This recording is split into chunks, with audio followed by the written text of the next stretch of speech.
కొత్తగా 30 లక్షల మందికి ఆరోగ్యశ్రీ. ఆరోగ్యశ్రీ గురించి మనం చెప్పుకోవాలంటే రాజశేఖర్ రెడ్డి, దివంగత నేత వైఎస్ రాజశేఖర్ రెడ్డి, మన మాజీ ముఖ్యమంత్రి, ఆయన గురించి కొంచెం మనం గుర్తు చేసుకోవాలి, యాద్ చేసుకోవాలి. ఈ పథకాన్ని ప్రారంభించింది, ఆరోగ్యశ్రీ పథకాన్ని ప్రారంభించిందే వైఎస్ రాజశేఖర్ రెడ్డి అని చెప్పొచ్చు.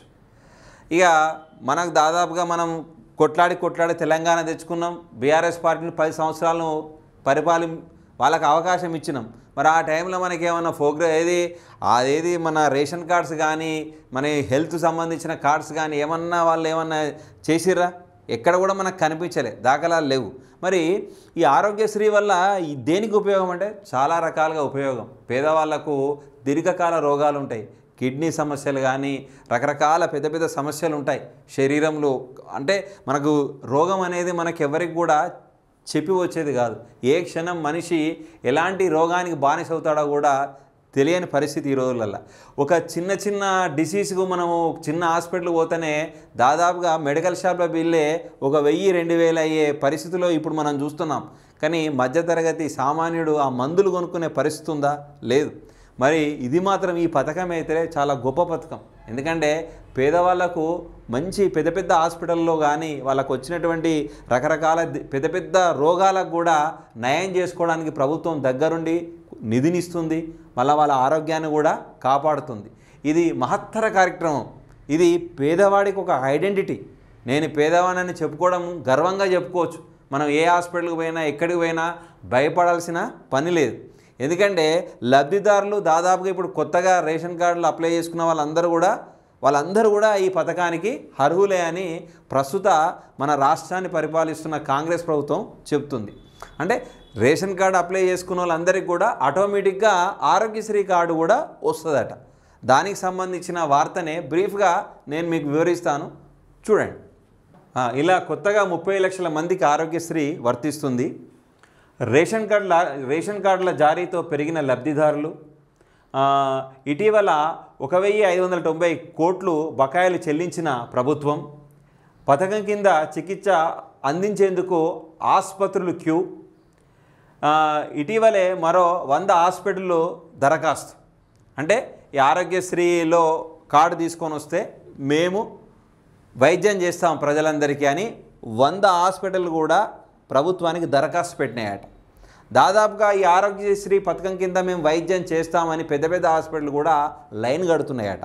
అంటే ఈ పథకం ఎంత ముఖ్యమో మనం ఒకసారి ఆలోచించుకోవచ్చు. మళ్ళీ ఇంకొకటి ఇక్కడ ఏంది, దాదాపుగా 1590 బకాయిలు ఉంటే కూడా ప్రభుత్వం ఇచ్చేసిందట. అంటే కొత్తగా రేషన్ కార్డులు సంపాదించుకున్న ప్రజానికానికి నేను చెప్పేది ఒకటే, దీని ద్వారానే మనకు వచ్చేది ఆరోగ్యశ్రీ. ఈ కార్డు కూడా మనకు ఎంతగా చాలా ఉపయోగపడుతుంది. రేషన్ కార్డు ఎంత ఉపయోగమో అంతకన్నా ఎక్కువే ఈ ఆరోగ్యశ్రీ మనకు ఉపయోగపడుతుంది. ఎందుకంటే ప్రభుత్వం ఈ కార్డును చాలా ప్రతిష్టాత్మకంగా తీసుకుంటుంది. కాబట్టి ఈ ఆరోగ్యశ్రీని మనం ఉపయోగించుకొని పరిపూర్ణ ఆరోగ్యవంతులుగా ఉండే ప్రయత్నం చేద్దాం. ఇంకా ఈ వార్తను ఇంకా బ్రీఫ్గా చూస్తే, రాష్ట్రంలో ఆరోగ్యశ్రీ పథకం పరిధిలోకి వస్తున్న వారి సంఖ్య రోజుకు పెరుగుతున్నది.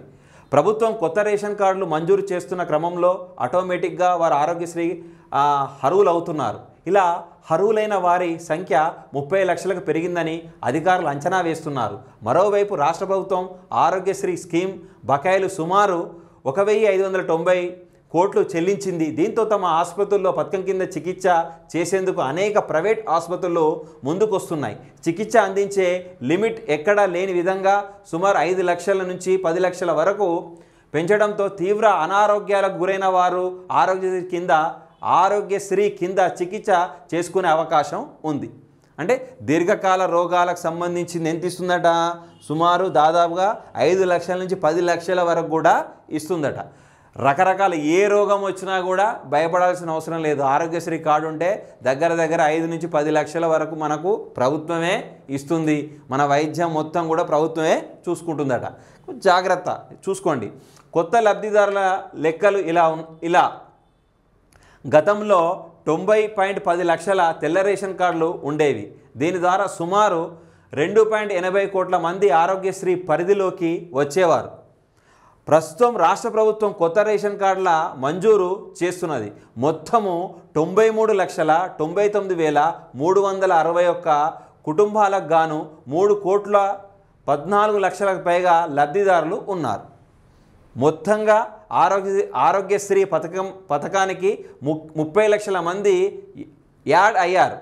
ఒకసారి తెల్ల రేషన్ కార్డు అంటే దాదాపుగా సుమారుగా 3,14,00,000 పైగా లబ్ధిదారులు ఉంటే దగ్గర 30 లక్షల మంది ఇప్పుడు పెరిగిన వాళ్ళకు కూడా ఆరోగ్యశ్రీ కార్డు అనేది రాష్ట్ర ప్రభుత్వం మంజూరు చేయడం అనేది జరుగుతుంది.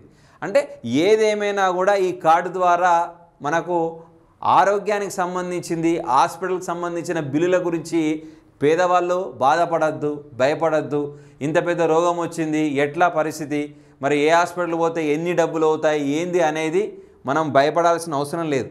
ఆరోగ్యశ్రీ పథకం గురించి మనం క్షుణ్ణంగా తెలుసుకుంటే ఏ హాస్పిటల్కి వెళ్ళినా కూడా మనం ఉచితంగా వైద్యం చేసుకొని ఆ దీర్ఘకాలమైనటువంటి రోగం నుంచి బయటపడే అవకాశం, వెసులుబాటు మనకు ప్రభుత్వమే కల్పిస్తుంది. ఇంకా ఈ వార్తను మనం ఇంకా బ్రీఫ్గా పేజీ నెంబర్ 7లో చూసినట్టయితే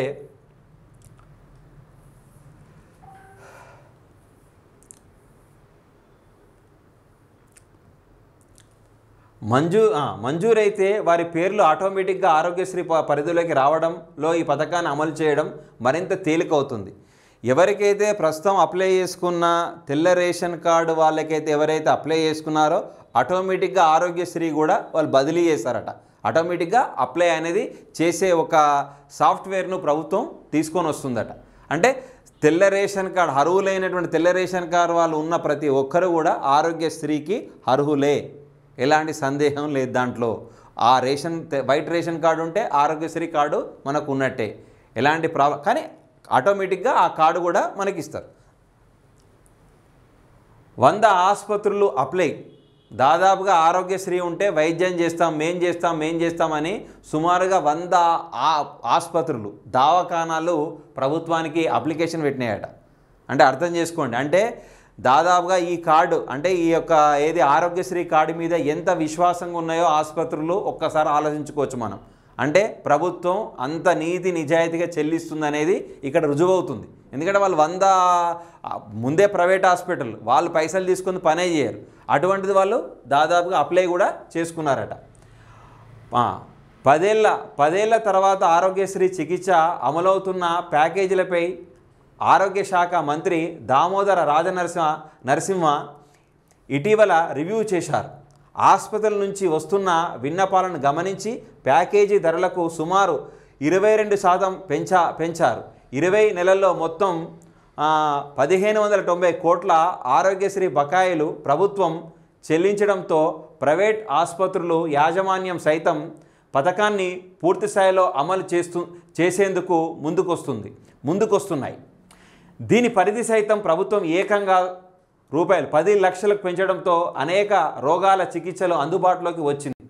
రాష్ట్ర వ్యాప్తంగా మరో 100 ప్రైవేట్ ఆసుపత్రులు ఆరోగ్యశ్రీ పరిధిలోకి వచ్చేందుకు ప్రభుత్వానికి అప్లై చేస్తున్నారు. దీర్ఘకాలిక రోగాలపైన కిడ్నీ సంబంధిత వ్యాధుల సైతం మెరుగైన చికిత్స అందుతుండడంతో ఎక్కువ మంది ప్రజలు ఈ పథకాన్ని సద్వినియోగం చేసుకుంటున్నారని ఆరోగ్య శాఖ మంత్రి కార్యాలయం తెలిపింది. అంటే దాదాపుగా ఇక్కడ 100 ప్రైవేట్ ఆసుపత్రులు ఆరోగ్యశ్రీ పరిధిలోకి వచ్చేందుకు ప్రభుత్వానికి అప్లై చేసుకున్నారు.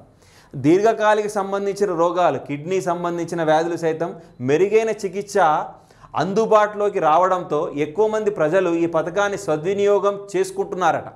ఎందుకంటే కిడ్నీకి సంబంధించిన వ్యాధులు కానీ ఇవన్నీ దీర్ఘకాలిక వ్యాధులు, కొన్ని లక్షలు ఖర్చు అవుతాయి. ఎందుకంటే రకరకాల డయాలసిస్ అని, ఆపరేషన్లని, ఇవన్నీ ఎన్నో తలకాయ నొప్పులు ఉంటాయి. మరి వీటికి సంబంధించిన దీర్ఘకాల వ్యాధులకు సంబంధించిన రోగాలను సైతం కూడా ప్రభుత్వం దగ్గరుండి చేపిస్తుంది. కాబట్టి చాలామంది సంఖ్య పెరిగిందట ఆరోగ్యశ్రీల. చాలామంది కూడా వైద్యం చేసుకోవడానికి ముందుకు వస్తున్నారట. మరి ప్రభుత్వం కూడా యథాతథంగా ఎవరెవరు రాష్ట్ర ప్రభుత్వంలో అంటే వైట్ రేషన్ కార్డు వాళ్ళు ఎవరైతే చికిత్స చేయించుకున్నారో సుమారుగా దాదాపుగా 1,590 కోట్లు కూడా వెంటనే విడుదల చేసిందట. విడుదల చేసిన వెంటనే దాదాపు ఇంకా 100 ఆసుపత్రులు కూడా మాకు కూడా పర్మిషన్ ఇవ్వండి ఆరోగ్యశ్రీకి, మేము కూడా వైద్యం అందిస్తాం, ప్రజలందరినీ కూడా కాపాడే అవకాశం మాకు ఇవ్వండి అని చెప్పేసి కూడా ముందుకు వచ్చిందట. అంటే ఈ యొక్క ఆరోగ్యశ్రీ అనే కార్డును ప్రభుత్వం ఎంత ప్రతిష్టాత్మకంగా తీసుకుందో ఒకసారి మనం ఆలోచించాలి.